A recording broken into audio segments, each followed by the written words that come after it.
हमारे चैनल में आपका स्वागत है। अभी सारिका रसोई में विवेक का नाश्ता और दफ्तर ले जाने का टिफिन तैयार कर ही रही थी कि अचानक सासू माँ विमला की आवाज़ आ गई। अरे बहू! लल्ला उठ गया है और रो रहा है, लगता है भूखा है।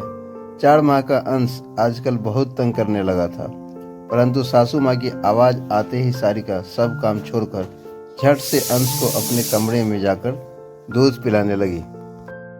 नन्हा सा पेट बस 5-7 मिनट में ही भर गया और सारिका अंश के संतुष्ट और हंसते चेहरे को अभी निहारी रही थी कि अचानक सासू माँ विमला कमरे में आकर गुस्से से बोली, अरे वहाँ विवेक को दफ्तर जाने में देरी हो रही है और तुम्हें बेटे से खेलने से फुर्सत नहीं है। लाओ इसको मुझे दो और विवेक को ढंग से दफ्तर भेजो। हर बार की तरह सारिका चुपचाप अंश को सासू माँ को देकर रसोई घर की ओर बढ़ गई। उधर सासू माँ अंश को लेकर ड्राइंग रूम में बैठकर पोते अंश के साथ खेलने लगी और साथ ही साथ अपने बेटे से बतियाने लगी। शारीरिक रूप से स्वस्थ सासू माँ यदि 5 मिनट रसोई का काम देख लेती तो क्या हो जाता, परंतु शायद बहू के आने के बाद जैसे हर सास रसोई घर का काम भूल ही जाती है या बहू के होते हुए काम करना अपनी तौहीन समझती है। बस ऐसे ही कुछ विचार सारिका के दिमाग में उमड़ घुमड़ रहे थे।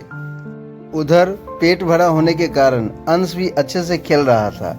इतने में देवर और ननद भी कॉलेज जाने के लिए तैयार हो गए तो उन्होंने भी सारिका को नाश्ते के लिए आवाज़ लगा दी। एक मशीन की तरह सारिका सारे काम कर रही थी। कल तो पूरी रात अंश की वजह से सो भी नहीं पाई थी। आजकल सर्दियों में रात में बहुत बार उठता था। इतने में ननद रिया की आवाज़ आई, भाभी लो अंश ने अपने कपड़े गंदे कर दिए, आकर इसके कपड़े बदल दीजिए। बस मम्मी जी का और अपना पराठा सेक कर आती ही हूँ रिया, कहते हुए सारिका ने और जल्दी हाथ चलाने शुरू कर रहे। अरे बहू अब आ भी जा, गुस्से से विमला जी बोली। सासू माँ का पराठा बनाकर अपना पराठा बिना बनाए सारिका ने सासू माँ को नाश्ता पकड़ाया और अंश को उठाकर गुसलखाने की ओर भागी। उधर विमला जी आराम से टीवी चलाकर गर्मा गर्म नाश्ता करने लगी और दोनों बच्चे भी कॉलेज को निकल गए। अंश के कपड़े बदलते ही थे कि उसे फिर से भूख लग गई थी। रसोई से अपनी ठंडी चाय और 2 बिस्किट लेकर सारिका अंश को दूध पिलाने लगी। अब उसमें अपने लिए नाश्ता बनाने की हिम्मत नहीं थी। देखते ही देखते आजकल कब 10 बज जाते थे पता ही नहीं चलता था। अंश जैसे ही सोया सारिका ने इत्मीनान की सांस ली और इतने में काम वाली ने आकर घंटी बजा दी। फटाफट उसके साथ लगकर सब काम करवाते करवाते घड़ी ने 12 बजा दिए और अंश भी उठ गया था। सासू माँ भी मंदिर और अपनी मित्र मंडली से मिलकर घर आ गई थी। चल अब अंश की मालिश करके उसे भी नहलाना धुलाना मुझे दे दो, सासू माँ ने आदेश दिया। आधा घंटा अंश की अच्छी सी मालिश करके नहलाकर उसको सारिका ने दूध पिलाया ही था कि अंश 2-3 घंटे के लिए सो गया। उसे सासू माँ के पास लिटाकर सारिका खुद घर के बचे हुए कामकाज करने लगी।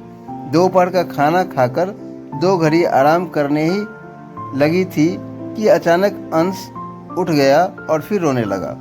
बहू देख इसको क्या चाहिए, कहते हुए अंश को विमला ने सारिका को थमा दिया। शाम को भी यही सब कुछ लगा रहा। यह तो हर रोज की बात हो गई थी।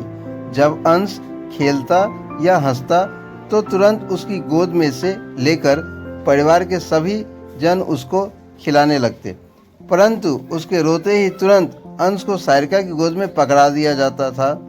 रात को जब सब खाना खा रहे थे तो अचानक अंश रो पड़ा। विवेक ने सारिका को उसको थमाते हुए कहा, इसको संभालो, हम लोग आराम से खाना खा ले।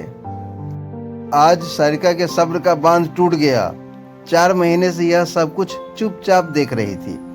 गुस्से में बोली, एक बात बताइए, क्या सिर्फ रोते हुए बच्चे पर ही माँ का हक होता है? जब अंश खेलने के मूड में होता है तो उस समय मैं रसोई में सबकी फरमाइश पूरी करती हूँ और जैसे ही यह रोने लगता है तो इसको मेरी गोद में थमा दिया जाता है। आखिर मुझे भी तो मेरे बच्चे के साथ खेलने का मन करता है। ऐसा कब तक चलेगा? मैं सोच रही हूँ कुछ दिन के लिए माँ के घर रहकर आती हूँ, क्योंकि यहाँ पर तो मुझे मेरे बच्चे के साथ समय बिताने का मौका ही नहीं मिलता और मैं उसके बचपन को जी भी नहीं पा रही हूँ। सारिका की बात ने विवेक को भी हिलाकर रख दिया था और विमला जी की भी आंखें नीची थी।